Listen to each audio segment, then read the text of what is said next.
Вітаю, друзі! Знаєте, останнім часом в мене відчуття, що ми живемо в якомусь дурнуватому ситкомі, який знімають шоумени і невигласи, забуваючи, що це не кіно, а це реальне життя. Бо події, які я спостерігаю, говорять про одне: влади немає плану перемоги. Вона імітує бурхливу діяльність і інформаційно намагається перекрити те, що відбувається реально. Давайте на прикладах. Перше. Клопотенко покращуватиме харчування військових.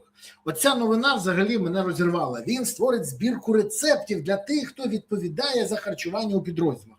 Так повідомляє Міністерство оборони. Ні, я розумію, що улюбленець Олени Зеленської досягає нових вершин.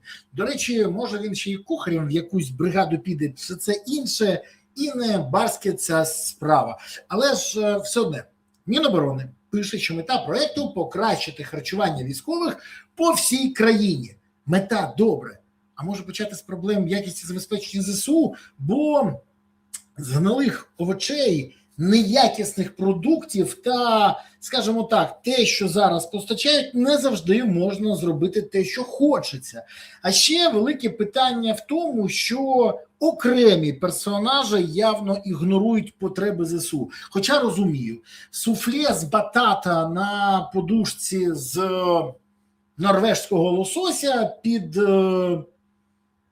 варенням з, не знаю, кульбабок може бути цікаво дивитися. Але ж нам треба що? Ефективність, калорійність і мінімалізм. Чому? Тому що, особливо напередку, багато чого не приготуєш. До речі, особисто пам'ятаю, привозилась велика кількість і готували все на місці.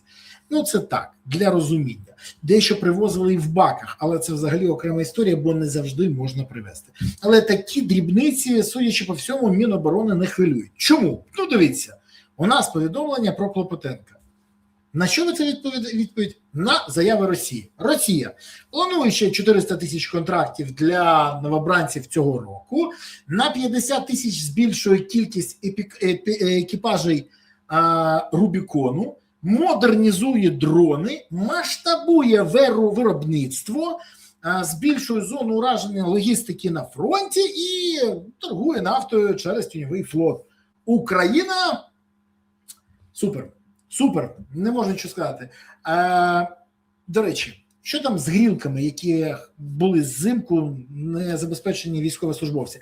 Це ж дрібниці. Ті люди, які відповідають за забезпечення, в них вдома було тепло. В них, мабуть, все гаразд. Бо оця от історія, вони там збільшують кількість екіпажів Рубікону, мабуть, потужнішої їхньої системи і безпілотної боротьби, а ми Клопотенка. Ну, потужна відповідь. Є чим. Результат який? І це тільки дрібниці. До речі, оцей піар постійний, намагання десь щось, воно взагалі абсолютно безглуздо. Я запитав на днях людину з уряду Ізраїля і одночасно з цим запитав журналіста Сергія Гослендера, який має, скажімо так, опозиційні погляди і не погоджується багатьом чим з урядом. Але тут їх думки співпали на моє запитання. Я запитав, скільки блогерів чи інтернет-експертів є серед радників їх міністра оборони. І взагалі, який досвід там у міністра оборони, і багато чого іншого. Дізнався, що жодного блогеру, інтернет-експерта, волонтера, немає.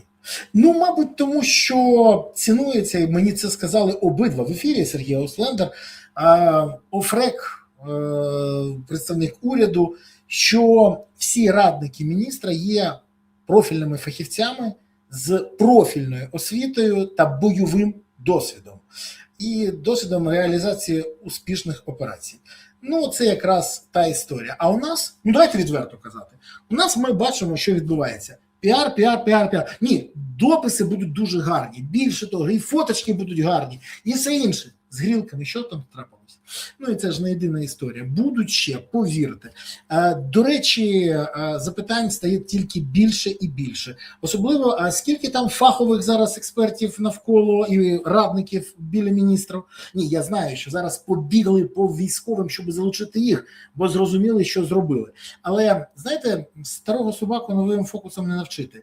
Так само і з цим міністром. Окрема історія – це те, що оце гучні заяви, а потім порожня Це не порожні, взагалі відсутність виконання. Це не порожні обіцянки, це навіть це гірше. Це зґвалтування надій. Тому що, от, наприклад, пам'ятаєте, нещодавно пан Качка, віце-прем'єр з питань євроінтеграції, заявив, до 27-го року у нас є всі шанси стати членами Євросоюзу. Зеленський піарив, Стефанішина до того піарила. Вони всі розповідали, знаючи, що це відверта брехня. Знаючи, що це неможливо. Більше того, сьогодні ввечері я навмисно запросив до себе в ефір Іванку Климпуш-Цинцадзе, колишню віце-прем'єрку з питань євроінтеграції, депутатку Верховної Ради, людина, яка дуже добре розбирається в цьому питанні. Вона взагалі пояснить по пунктах, що Зеленський не просто імітує, а фактично саботує просування до Євросоюзу. Йому не потрібна Україна в Євросоюзі. До речі, деяким країнам в Євросоюзі теж Україна не потрібна. І тут вони знайшли один одного. Шарочка з машерочкою. До речі, росіянам теж Україна в Євросоюзі не потрібна. Тому є питання. Дивіться, сподівання Зеленського вступити в ЄС до 1 січня 2027 року вважають нереалістичним всі країни Євросоюзу. Як українські симпатики, так і україноскептики, скажімо так. І про це повідомляє вже Reuters з посиланням на чиновників ЄС. Все, відкрито вже сказали. Це балаканина, але найцікавіше, що ховається за цією балаканиною. Зелене агентство, Франція, Німеччина та інші країни виступають проти прискореного прийому України. Побоюються, що після вступу реформи та боротьба з корупцією можуть сповільнитися. Хоча в мене запитання, а як може сповільнитися те, чого немає? Ну, чи можна вважати реформу атаку на незалежність САП і НАБУ, чи може реформа це було, коли фейкові справи зробили для детективів НАБУ, їх закрили, а потім під тиском європейці відкатали історію з атакою на САП і НАБУ і досі не закрили справи проти Гусарова і Магомеда Расулова, і це ганьба, бо всі знають, хто замовник. Ну, я розумію, що як тільки Зеленського закінчиться правління, будуть і вибачення, і все інше, але мене цікавить, щоб відповіли ті люди, які сфальсифікували ці справи. Чому? Ну, тому що, щоб наступне зрозуміли, фальсифікація призведе до покарання, бо інакше це ніколи не закінчиться. Бо інакше у нас буде постійно одне те ж саме, ми на цих граблях танцювати будемо. Але що можна зараз побачити? Що відверто жодна країна ЄС не бажає порушувати процедуру прийому до ЄС по багатьох причинах. Але деякі джерела на умовах анонімності мені пояснили, що вони чітко розуміють. Україна має величезну кількість проблем і невирішених питань. І не війна їх засмучує, а кероване правосуддя, а телефонне судочинство, а нереформована поліція, а страшна ситуація взагалі у нас з тотальним, просто з тотальним тиском і використання адмінресурсу на всі напрямки від прав людини до свободи слова. І вони кажуть про це. Друга Угорщина в Європі не потрібна. Ну от, щоб ви розуміли. Вони всі втомилися від Орбана. А сюди ще й Зеленського. Чому Зеленського? Поясню. Ніхто не хоче надавати оцей результат, якби прийом України поза всіх умов, домовленостей, переговорів, процедур, просто прийняти як інструмент для рятування рейтингу Зеленського та допомоги йому, щоб цим козирем він спробував перемогти на виборах. Всі розуміють реальну мету і цинізм Зеленського, який банально намагається використати будь-який формат приєднання до ЄС у своїх власних інтересах. Європа не буде допомагати в цьому Зеленському. Ні, в Європі є корупція, відверто.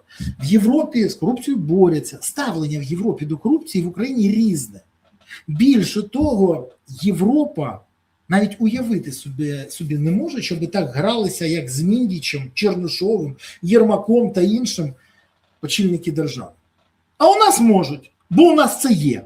У нас по Баканову Зеленський досі нічого не сказав. У нас про Двушечку на Москву він мовчить, а Двушечка, до речі, цікаво, щоб він відповів, іде далі чи ні, бо мовчить, нічого не говорить. У нас толерантне ставлення влади, і влада трендить, що вона будує архітектуру боротьби з корупцією. Може начіпати те, що є? Бо не вам з вашими замараними корупцією руками лізти в цю справу. Міндічгейт в Європі неможливий. А у Зеленського це вже норма, базис. Міндіч, Баканов, Шурма, Шафір. А там взагалі хтось є? хто не приймав участь в корупції. Мені просто цікаво. Єрмак, до речі, теж історія, але це окрема історія. І взагалі, знаєте, давайте відверто скажемо, Зеленський трохи поплавився вже на темі виборів. Він знову і знову педалює цю тему. Окрім нього, це нікому не болить взагалі. Українці сказали, нам не потрібні вибори під час війни, а Зеленський наполягає, каже, що він буде балотуватися під час війни, а що мир ні, не буде, може, не буде. І якщо вибори відбудуться після закінчення війни, то може не буде, а може не буде. Ну фактично, він показує, що зацікавлений в виборах, як ніхто інший. І оця ганьба, і є головним мотиватором Зеленського. Саме через це його він хоче тільки переобратися, більше його нічого не цікавить. Його оточення цікавить те ж саме. І саме тому ми бачимо гучні заяви, піар, порожні обіцянки, нереалізовані зобов'язання, плани, які ніхто не виконує. І Клопотенко у відповідь на те, що росіяни збільшують кількість в Рубіконі і масштабують виробництво дронів. Що я можу сказати? Так ми їх не переможемо. Але може це і не потрібно тим, хто сьогодні очолює державу, бо їх влаштовує, що все так, як є. Війна не закінчиться ще за рік, за два, за три, і вони будуть нормально керувати країною в такому форматі. І їх все задовільняє. Питання тільки в одному. Чи задовільняє це Україну? Впевнений, що ні. Напишіть свої думки в коментарях. Подивимося, чи співпали вони з моїми. Але головне, я хочу звернути вашу увагу, що те, що відбувається сьогодні, ще раз, це симуляція дій замість реальних дій. По всіх напрямках. Від Міноборони до президента.